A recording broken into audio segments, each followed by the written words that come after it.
पाकिस्तान जो है वो बार बार ये कह रहा है कि भारत पानी को हथियार के तौर पे इस्तेमाल कर रहा है। अब जो जरीदा है अमेरिका का द नेशनल इंटरेस्ट, उसने भी ये कहा कि भारत पानी को स्ट्रेटेजिक हथियार बना रहा है। बिल्कुल पाकिस्तान के मौक़िफ़ को न सिर्फ ये कि उसकी तायद की जा रही है बल्कि उसको इंडोर्स किया जा रहा है। किस तरह से देखते हैं आप? इसमें तो कोई शक नहीं है, भारत ने जो अप्रोच अपनाई अगेंस्ट पाकिस्तान और एक वेपनाइज किया उन्होंने वाटर को, वो हर चीज को खैर वेपनाइज कर रहा है, लेकिन वाटर को वेपनाइज किया है। और उसने हुआ क्या है कि उसने पाकिस्तान को कंपेल किया कि पाकिस्तान ने इस जो यकतरफा तौर पे उन्होंने इसको हेल्ड इन अबेंस, एक अजीब सी खैर टर्म है जिसमें उन्होंने ट्रीटी को, इंडस वाटर ट्रीटी को किया और पाकिस्तान के खिलाफ कोरिजन, इकोनॉमिक कोरिजन और अभी फूड स्कार करना चाहता है। वो इंसानियत को मारना चाहता है, पाकिस्तान को वाटर स्कार करना चाहता है। तो बिल्कुल उन्होंने वेपनाइज किया है और इसका कोई भी मुहज़्ज़म मुआशरा इजाजत नहीं दे सकता। अगर इस तरह का डिसऑर्डरली अप्रोच शुरू हो जाए दुनिया में, अब ये जो जरीदा भी लिख रहा है वो इसलिए इसको हाईलाइट कर रहा है कि एक गलत बात है, एक ज्यादती है, क्योंकि फिर तो अपर रिपेरियंस दुनिया में कहीं भी होंगे, जिसकी लाठी उसकी भैंस वाली बात शुरू हो जाएगी और पूरा एक जो ऑर्डरली सिस्टम है of functioning of the world वो चैलेंज हो रहा है। भारत की स्टेट इस वक्त पूरी दुनिया में वल्नरेबल हुई है जी। एक ऐसी स्टेट जो दुनिया के वर्ल्ड ऑर्डर को या जो एक सोसाइटीज की रनिंग को सही तरीके से चलाने का एक प्रोसीजर्स है उसको चैलेंज कर रही है। और पाकिस्तान के मौकफ की न सिर्फ इस डोमेन में बल्कि तमाम मिलिट्री डोमेन में हमने देख लिया, डिप्लोमेटिक पॉलिटिकल डोमेन में देख लिया।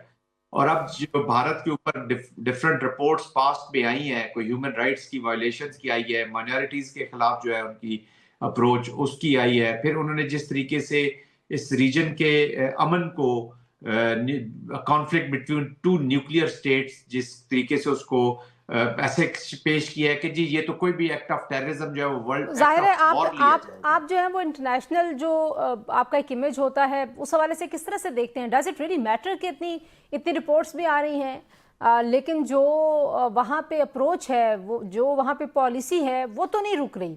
तो इसका मतलब ये है कि इनसे फर्क नहीं पड़ता या पड़ता है? इट डज मैटर जी, इट डज मैटर। उसकी वजह ये होती है कि आपको देखें ना, अभी पाकिस्तान के साथ उनका वॉर हुई, वॉर का जो भी आउटकम हुआ उसका फायदा उठाया अमेरिका ने जी, पूरा उसने फायदा उठाया। अपनी जो ट्रेड वॉर की उसने इंडिया के खिलाफ जो कट टू साइज किया उसको अपनी औकात में लाया है, उसका फायदा उसने उस एनवायरमेंट से लिया जो पाकिस्तान के नोशन ऑफ विक्ट्री ने लिखी। इन चीजों का देखिए नुकसान ये होता है कि कल कोई पाकिस्तान ने अब पानी को अपना नेशनल वाइटल इंटरेस्ट करार दे दिया। तंजीला, नेशनल वाइटल इंटरेस्ट का मतलब ये है कि to defend our national vital interest Pakistan will use any available means at its disposal, चाहे वो वॉर की शक्ल में क्यों ना अनफॉर्चुनेट होगा, लेकिन वो फिर जस्टिफाई होगा। फिर दुनिया को पता है कि जी इंडिया ने क्या ज्यादतियां की। पास में इंडिया जिस तरीके से in the Gao of terrorism और खुद उसको एज ए इंस्ट्रूमेंट यूज करता रहा टेररिज्म को, उसको दुनिया इग्नोर करती रही। नोबडी कुड, आई मीन किसी ने उसको इतना कंडेम नहीं किया। नोबडी कुड इवन आइडेंटिफाई कह लें या कम से कम सामने रिकॉग्नाइज नहीं किया कि इंडिया ये जो ड्रामा कर रहा है, ये अपने जो यूज करता है टेररिज्म को एज ए लीड इंस्ट्रूमेंट, उसको कवर अप करता है, मुसलमानों के साथ ज्यादती कर रहा है, क्योंकि अब दुनिया के अपने इंटरेस्ट होते थे। बट आफ्टर द पहलगाम, जब उन्होंने देखा कि ये तो एक शरेड है जी इंडो पैसिफिक स्ट्रेटेजी में, जब ये अमेरिका और वेस्ट के किसी काम का नहीं रहा, तो फिर उसके बाद उन्होंने उसकी एक्चुअल औकात दिखाई है। कल पाकिस्तान कोई एक्शन लेता है इन इट्स बेस्ट इंटरेस्ट तो एटलीस्ट इसको लेजिटिमेसी हासिल होगी, मॉरल लेजिटिमेसी हासिल होगी और दुनिया इस तरह की चीजें अलाउ ठीक है। और उसके ज़ाहिर मुकाबले में अगर आप देखें तो दूसरी तरफ जो मॉरल लेजिटिमेसी है वो लूज करता हुआ इंडिया हर इशू पे नजर आता है। जो दूसरा मामला है जैसा वो है, इस वक्त पाकिस्तान में दहशतगर्दी के खिलाफ ऑपरेशंस हो रहे हैं। एक रियासती मौक़िफ़ है कि किसी किस्म की दहशतगर्दी और दहशतगर्द को कोई रियायत नहीं दी जाएगी। पहले अगर मैं आपसे अफ़गानिस्तान का मामला पूछूं, क्योंकि इस खित्ते में इस वक्त पाकिस्तान की अहमियत मशरिक़ वुस्ता से लेके खलीजी ममालिक से लेके इस्लामी दुनिया से लेके अब आप देखें कि ग्लोबली उसको रियलाइज़ किया जा रहा है। तो आपको लगता है कि वहाँ पे भी पाकिस्तान का जो मौक़िफ़ है अफ़गानिस्तान की सरज़मीन के हवाले से और अफ़गान रजीम के हवाले से, उसको भी दुनिया अंडरस्टैंड कर रही है? जी बिल्कुल कर रही है। The environment is totally change. आज आप देख लें ताजिकिस्तान किधर खड़ा है नेबरहुड में, अगर आपने देखना है ईरान को देख लें किधर खड़ा है अफगानिस्तान के कॉन्टेक्स्ट में। दे हैव सीरियस एप्रीहेंशंस जो भी रीजनल कंट्रीज हैं, नेबरिंग कंट्रीज हैं, उनके अपने अपने इंटरेस्ट जरूर है अफगानिस्तान के अंदर, और किसी न किसी ग्रुप के साथ वो कहें या ना कहें मुंसलिक जरूर है।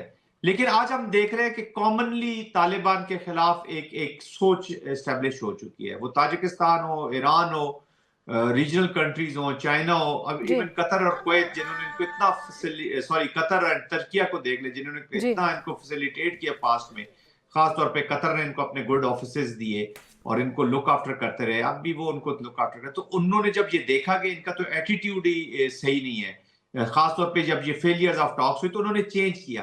फिर आप रशियन फॉर्मेट की आउटकम्स देख लें, एससीओ के अंदर आप आउटकम्स देख लें, अमेरिका ने पाकिस्तान की रिकॉग्निशन की है, पाकिस्तानी जी मौक़िफ़ वो की, तो सदर कहने का ट्रंप ने तो मतलब है कि अभी अपने अफगानिस्तान सदर ट्रंप ने तो अभी जो आखिरी इंटरव्यू दिया उसमें भी उन्होंने पाकिस्तान भारत की जंग को ख़त्म करने का एक बार फिर जिक्र किया, और साथ उन्होंने शहबाज शरीफ साहब ने जो उनके लिए कलमात कहे, उन्होंने कहा मेरे लिए एजाज़ की बात है कि मैंने करोड़ों जानें बचाई हैं। तो इसका मतलब है कि वो तो उस मौक़िफ़ को बार बार दोहरा रहे हैं।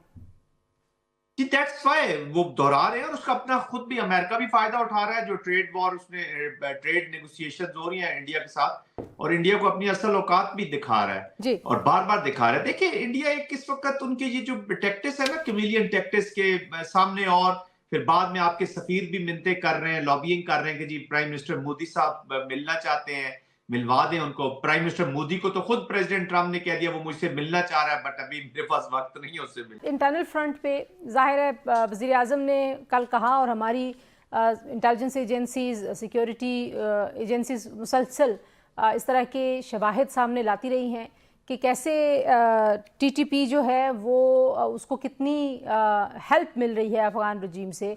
तो वज़ीर आज़म ने कहा जी कि गठजोड़ के हमारे पास बड़े ठोस शवाहिद हैं।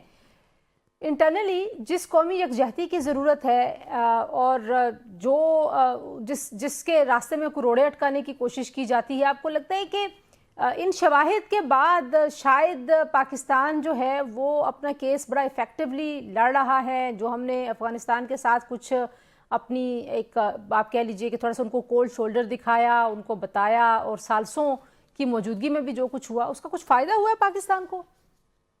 लेकिन अफगानिस्तान के साथ हमेशा कंप्रोमाइज होता रहा, और there were countries in the past जिनको कुछ शुकूक शुबात जरूर होते थे कि जी आज पाकिस्तान की ये जो बातचीत है, या पाकिस्तान जो अपनी बात करता है कि अफगानिस्तान के साथ ये थोड़ा सा झूठ है, या उनको जितना यकीन नहीं आता था, उनके भी शक शुबात दूर हो गए। अफगानिस्तान तो बिल्कुल ही वल्नरेबल हो गया जी, स्क्वीज हो गया। अभी उनकी इंटरनल लड़ाइयां भी काफी शुरू हुई हैं, देयर आर डिफरेंसेस।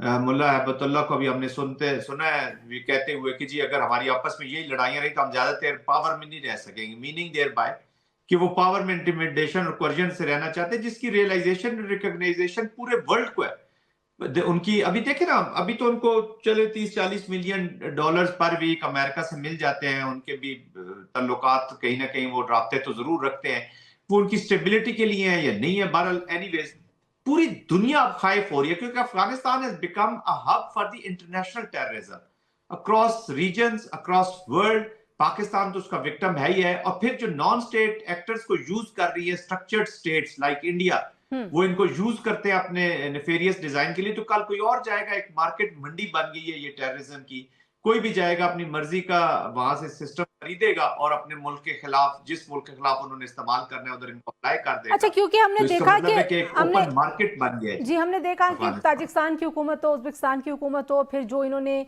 कुछ चीनी एक्सपर्ट्स थे उनको निशाना जैसे बनाया गया उन बॉर्डर्स पे, रशिया का अपना एक इंटरेस्ट है।